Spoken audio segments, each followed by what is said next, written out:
Singapore general হাসপাতালে চিকিৎসাধীন অবস্থায় ইন্তেকাল করেছেন ইনকিলাব মঞ্চের মুখপাত্র ও ঢাকা ৮ আসনের সম্ভাব্য প্রার্থী শরীফ ওসমান হাদী।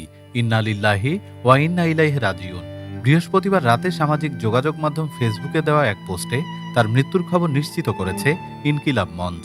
পোস্টে সংগঠনটি জানায়, ভারতীয় আধিপত্যবাদের মোকাবিলায় মহান বিপ্লবী ওসমান হাদীকে আল্লাহ শহীদ হিসেবে কবুল করেছেন। তার মৃত্যুর খবরে রাজনৈতিক অঙ্গন সহ বিভিন্ন মহলে গভীর শোক ও প্রতিক্রিয়া দেখা দিয়েছে। এর আগে চলতি মাসের শুরুতে রাজধানীর বিজয়নগর এলাকায় জুমার নামাজ শেষে নির্বাচনী গণসংযোগ চলাকালে গুলিবিদ্ধ হন ওসমান হাদী। গুরুতর অবস্থায় প্রথমে তাকে ঢাকা মেডিকেল, পরে এভারকেয়ার হসপিটালে নেওয়া হয়। পরে উন্নত চিকিৎসার জন্য সিঙ্গাপুর জেনারেল হাসপাতালে স্থানান্তর করা হয়। দীর্ঘদিন আইসিইউতে লাইফ সাপোর্টে থাকার পর শেষ পর্যন্ত চিকিৎসকদের সব প্রচেষ্টা ব্যর্থ করে তিনি মারা যান।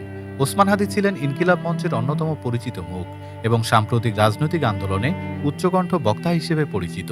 তার উপর হামলার ঘটনা দেশ জুড়ে ব্যাপক আলোচনার জন্ম দেয় এবং নিরাপত্তা ও রাজনৈতিক সহিংসতা নিয়ে নতুন করে প্রশ্ন তোলে।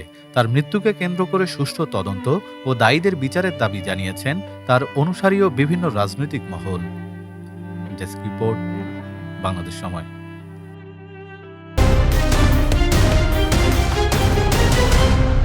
বাংলাদেশ সময়, সবার আগে দেশ।